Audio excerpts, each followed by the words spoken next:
So regarding Sarf, now regarding Sarf, my philosophy on this is that the practical comes before the theory. The practical comes before the theory. Okay, they say what knowledge is what you remember after you forgot what you learned. Knowledge is what you remember after you forgot what you learned. So when you forget certain stuff, but you still remember those, that's what is in your mind. Because you learn stuff, exam preparation, and you forget that. But what remains in your mind, that's what you recall. So like for example, if you look at the Sarf ta'lilat, like qala, qawala, okay, that's easy. But then the yaquluna or yad'una, what happens? So those are important. I'm not saying they're not important. What I'm saying is those things are easily forgotten. So what needs to happen is to teach the Sarf so that they are able to read the verbs correctly. So basically, ideally, it's like, you have times table. Same philosophy. That you need to have these tables on the tip of your tongue. If you have it on the tip of your tongue, wherever it comes in any book, you can recall it. So in madrasa, what we say is, we have no theory at the beginning. So if Madi, let's explain what Madi means. So for example, like, if you look at it here, we just divided the whole book into 9 sections. So first, we teach the Madi. Then we go to Mazid, the Mujarrad. Then the Mazid Fi, then the Mahmouz, right? And in this, all we do is, we start off, we tell them, look, first they come in, a Madi, the past tense verb, learn this gardan properly. It doesn't matter. Learn this gardan. There's 4 more verbs, practice these. Learn these properly, tasrifat. Right? Then go to mudari. What is mudari? Explain mudari there. Correct? So not too many rules. And straight away get them learning the tasrifat. And as you go on, if you look at it here later on, ajwaf. There's no rules in ajwaf. Some basics, but after that's it. Some basics so they understand. And you don't have to memorize it as well. Just get it. And then after that, learn the tables. This is a khafu, yakhafu, tasrif. Learn it. And end of the test, at the end of every section, this is if I change the font so it's a bit all over the place. This is the table. You have to read all of these tables to us. So you know the table. You can conjugate any verb. And then all the theories and all that. If you want to do the theory, you can do a small little booklet afterwards. But because there's no point spending a lot of time explaining what's mushtaq, what's jamid, they get confused right at the beginning of the year. And explain to them, like, the same we have timetable. If you know a timetable, you get stuck in all your maths. So in this Sarf, if you don't know all your tables properly, you're going to get stuck later on. Yeah? And what can happen, Sarf can be boring. Let's not kid ourselves. Of all the subjects we do, Sarf is the most boring. Right? And we know that. But what we can make it more fun. It can be, like for example, there's nothing more enjoyable to a Muslim than the Quran. So whatever they done, say, well, let's look for this in the Quran. You're doing the mudari, look for mudari in the Quran. You're doing bab if'al, look in the Quran for sighas for bab if'al. You're doing mahmuz, look for mahmuz verbs in the Quran. And there's so many lughatul Quran you can use for like words of mahmuz. You can make it into games. So you know guess who? I want to guess who in it. Does your person have glasses? Does your person is he a male or female? So what you can do is like, this is what I did for one. So like I said, you have cards. So like you pick some sighas. So say for example, taqabbaltuma. So give it to, so I have a card. So each group gets it, right? This is, I said, you don't have to do this. This is an idea of how you can make it fun. You can make your own thing up. Because maybe once a week, so because obviously if you're 5 days a week, you just learn tables, you might get a bit bored. So maybe once a week, something like this. So give them a card. They want in teams. So then you have a question system. So you don't give them this, but you have to ask them a question. You can ask them the word like, does your verb have extra letters or not? So then they start thinking, if it has extra letters, it's going to be a mazid fi. So if he has a yes, then he straight away knows mujarrad. Then they can ask from there, okay, they know what bab it's from. Does your verb have an alif at the end? No. So that means it's not the musanna sighas. Does your verb have the mim sukun at the end? So they're using these questions, so they themselves trying to get it, who gets it the quickest. One question each. So then they start processing, what words or what questions can I ask to solve that? So that automatically in the minds is developing that when you see a Quranic sayyah, the same applying it is a ma at the end, is a tuma at the end, is a ya at the beginning. You get what I'm trying to say? So let's say for example, so if you use this whole table here, so you know what questions to ask. I give them this, use this as a structure to find your answers. So then you have a word, and then they can use these kind of questions to figure out what bab it's from. You get what the game? So you can, this is one game I made. So to make the stuff a bit more fun. So recognizing the sayghas, but in a more fun way. You can use the Quran. You can I made a PowerPoint like this. So for example, you have the file. So who can do it the fastest won't make a mistake. So you have here, Sumi'a, al-Madi al-Majhul, wa al-Mudhakkar ghaib, he was heard. Yeah, but I'm trying to say, so you can make up things like this. You can do all of these things. Correct? Yes? So I'm just saying is that, so the two primary things is, Sarf, get the tables properly. That's the main thing. Learn the tables. That's a core. Because if you know the tables, wherever any words come in the Quran, you can refer back to it. Number two is that Sarf is a boring subject. Let's face it, let's not just pretend it's not boring. It can be the most boring. But let's make it as fun as possible. And some things you can't make, it has to be done. Just because it's boring, you can't leave it, because if not, they can't recognize as non-Arabs, they can't recognize, let's say, the tables, the verbs. And one more question. This column here, are you aware of this column? When you first saw it, what do you think? This is something? So we learned this, and up until last year, I was learning that this. I was saying, why mudhakkar ghaib or jama' mutakallim. But I found this is much easier. If you just call it the mukhatab, if you say, for example, the ghaib, because ghaib includes ghaib, it includes mudhakkar, and it includes mufrad, and the ghaiban, al-ghaibun, al-ghaiba, al-ghaibatan, because this is in Nahw al-Wadih. And instead of having to learn 3 words, mufrad mudhakkar ghaib, muthanna mudhakkar ghaib, it is called al-ghaib, al-ghaiba, al-mutakallim, al-mutakallimun. So the students have one, it just saves them that burden of learning so much. So I found it's a much easier way instead of just learning mufrad mudhakkar ghaib, muthanna mudhakkar ghaib, jama' mudhakkar ghaib. And this has everything, because if you have mukhatabat, you've already got what? You've got jama', you've got mu'annath, and you've got mukhatab. Khalas. It just saves you time. And then even in the books of Nahw, or the books of Sarf, they will say, for example, ta'ul mukhataba, ya'ul mukhataba. So they actually call that sayga the mukhataba sayga. So I was looking for a long time, and I found this in Nahw al-Wadih, and I thought, yeah, this is much easier. Instead of using that whole framework. I'm not saying it's wrong, I'm just saying it's easier. And if it's easier and it's correct grammatically, just use it. So we've changed all our books and we're using this now. So this is something that we can use. Another thing as well, I don't know, I'm not being critical of a critical state, but I just thought as a point, is that I think sometimes people overcomplicate stuff. You make them learn a sayga, qad fa'ala. If you learn fa'ala, you know that table properly. I mean, when you need to put qad on, I'm sure you can just put qad onto it. It's not like so hard to say, qad fa'ala is actually a new sayga. So the amount of time you make them learn qad fa'ala, qad fa'ala, qad fa'alu, 2-3 days are going to get wasted there, aren't they? They have qad fu'ila, qad fu'ila, qad fu'ilu. And then you have qad ma fa'ala, qad ma fa'ala. It's already boring, and you make it even more boring for them.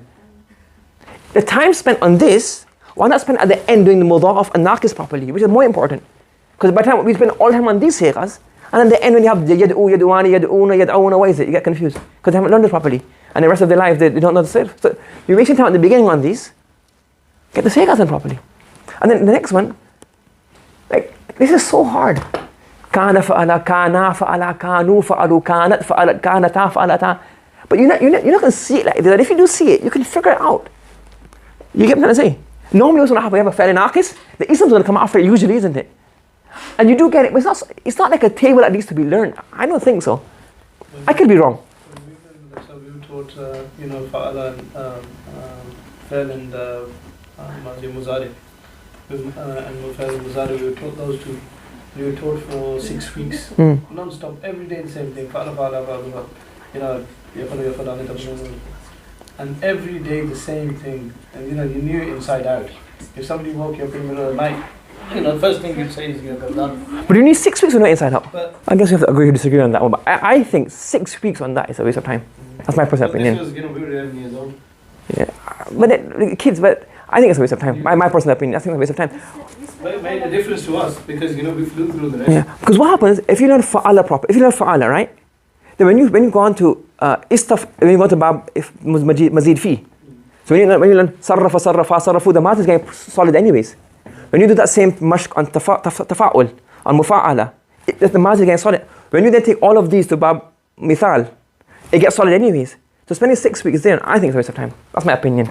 We have to disagree on this. It helped us because Yeah. But what I'm saying, if you do the tasrif of all the things, the mazi is going to come in every single. So I don't agree with that philosophy. But I mean, that's the beauty about, you don't have to agree on everything. But I just think, personally, I would hate studying that way. I said, don't do that. You're putting them off from Sarf by doing that. I would say, well, get on with it and spend more time do an equal balance of all the tables. Because if you're going to spend so much time, because if you get, because it's not that fa'ala comes once. When you get fa'ala ready, then it's going to come on when you do da'ah, you're going to have the same table. So you don't need that much. I don't think, in my opinion, you don't need that much practice. 3 weeks, 2-3 weeks, you can learn it. Yeah. And when you do all the tables, repeating the madhi, mudari, amr, nahi all the time, it gets solid anyways. So the amount of time you spend fa'ala, 6 weeks of fa'ala, if you just when you learn the madhi of all of them, you're going to learn madhi of bab taf'il, bab tafa'ul, bab mufa'ala, bab istif'al, infi'al. Then you do the madhi of the mithal, all the mithal words and all the ajwa words. It's going to get solid in your mind anyways. That's the way I look at it. And I think that would just put people off from Sarf, that just learning that fa'ala, yaf'alu for 6 weeks, 4 weeks. Yeah. Yeah. And then another one as well, like, have you done this one? La'alla ma fa'ala. La'alla ma fa'ala doesn't exist. Where does la'alla ma fa'ala ever come? But where do you see in Arabic text? Search it, go Shamila, go on all those websites, all those books that have all the text, from tafsir all the way to aqidah and nahwa, and look for the word laytama fa. Yeah, laytama.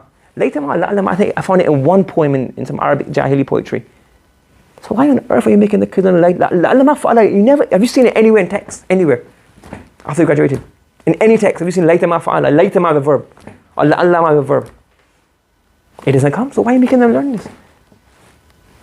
Why not just spend more time on the ayat and radda yaruddu and those difficult words? I mean, you might disagree with me if you've got a point. I'll say we're having a discussion here. It makes absolute. You can make them aware that there's this concept, and that's it. You can, but I won't even make them aware of it because you can't even find it. Have you ever come across it anywhere? Have anybody come across it, the word laytama in any book? It doesn't exist. Why make them learn it? Why make up this thing to make them learn it? Yes, you get laytama, when you can say, well, okay, let me learn inna ma fa'ala. Why not make inna ma fa'ala then? Because inna ma comes as well, doesn't it? So no, when is it going to stop? I just think it's a waste of time. And if I'm wrong, you can correct me, but I can't see any justification for wasting people's resources on this. It doesn't exist. You look in any, do a search on Shamila. You might find a few places here and then a few poetries on one or two istishadat. But for Mubtadi, it makes absolutely no sense to me. Layta ma fa'ala, la'alla ma fa'ala. And in the Sarf al-Saghir, like, I don't know, I mean, this is, again, some people then, I don't know, it has its benefits, but some Saghir are too long, in my opinion. Like, this one is even shorter, because I've heard some people saying it, like, so, okay, fine, you have wa'ada ya'idu wa'dan, and idatan, fahuwa wa'idun, wa idha yu'adu wa'dan, fahuwa idun, fahuwa ma'ud, right? Then you got lam ya'id, then you got lan ya'id, and then you have here, after you have zarf, and then zarf you have the mufrad muthanna jama, and ismul ala. Because ismul zarf and ala not mutarid. Every single, you can make it in theory, minsar, but minsar doesn't exist. You can say. For example, you can have the word, like, I don't know, you get what I'm trying to say. You can get it in theory, but it doesn't exist for every single word. You don't have a mansar. There's no such thing as a mansar in Arabic language. So, you can, I'm not saying it's wrong, but what I do is I say, look, this is until an-nahyu. That's it. Just get those done. That's how we do it. Just shorten it, instead of going so deep, get the breadth of the sarf. So every single gardan tasrif available, from fa'ala all the way to the mudha'af and the naqis and the lafif. Get those done. As opposed to trying to get so long, and then at the end of the year you struggle. If your students are really good and you're a really good teacher, you can get everything done, that's fine, you can do a long one. But if you're struggling, my thing is that it makes more sense spending the resources on those abwab.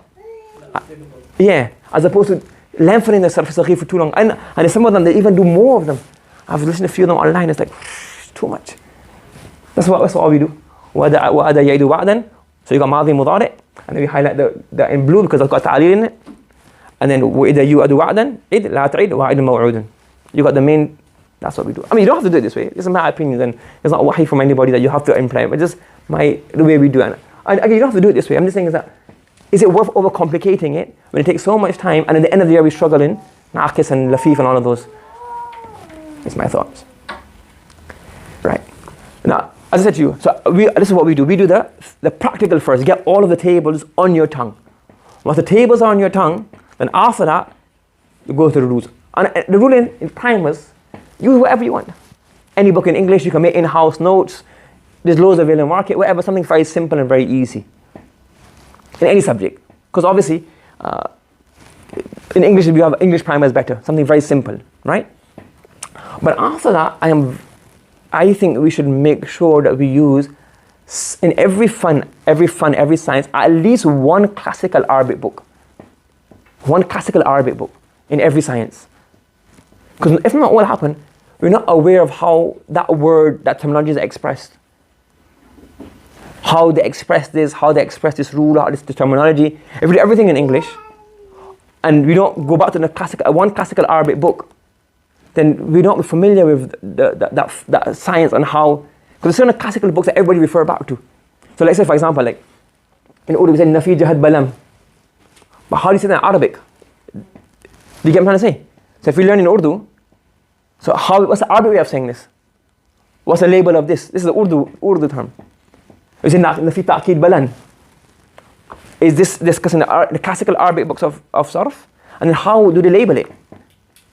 Then we have Bahath, we call it Bahath. What does Bahath mean? So we're using Urdu. But is it using the Arabic books? Is it a classical term? Is it a modern term? So that's what we need to study at least in every single science. If you're teaching a proper Alim course, one book, even as a basic book, in that science, in Arabic. Of the mutaqaddimun, not the modern books. One of the old ones, something that everybody refers to, the whole world. Everybody knows, oh yeah, this book, yeah. So they can standard. Yeah. There's a few of them, Tasriful Izzi. That's quite not too difficult. Maqsood, I never taught Maqsood, but one of the other class they taught it. He preferred Izzi over Maqsood. You have Miftah, is Jurjani's Miftah, that's also. Shaz al-Araf is a modern book. The Arabs use it all the time. You may have studied that. Shaz al-Araf, it's a very common book amongst them. Okay? And if you've got somebody who's really advanced, like, I don't know if you get that in this, but really advanced, you can use Al-Fiyah of Malik, the last part. Or you can use Awdah al-Masalik, which is also the commentary of Al-Fiyah at the end. That's really advanced students if you really want to go really, really deep. But at least one of these, I think, every madrasa is to teach. So you're aware of how the Sarf is taught in Arabic. Yeah, and there's also another book called Al-Mustaqsa. That's a modern book. It's got a lot of detail in it. You can't teach those, it's too detailed, but for yeah, any question regarding the Sarf? And it's my opinion. I said to you, what I'm telling you here, you can't just go and implement it. You have to discuss it with your head and what is practical. Everything's not practical everywhere, and there's some suggestions and tips that you can, maybe you can, maybe you can't.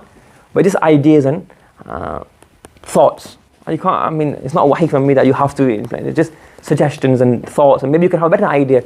Maybe you can do something slightly different. Maybe you can say ignore it altogether. No, it's not applicable here. It's up to you.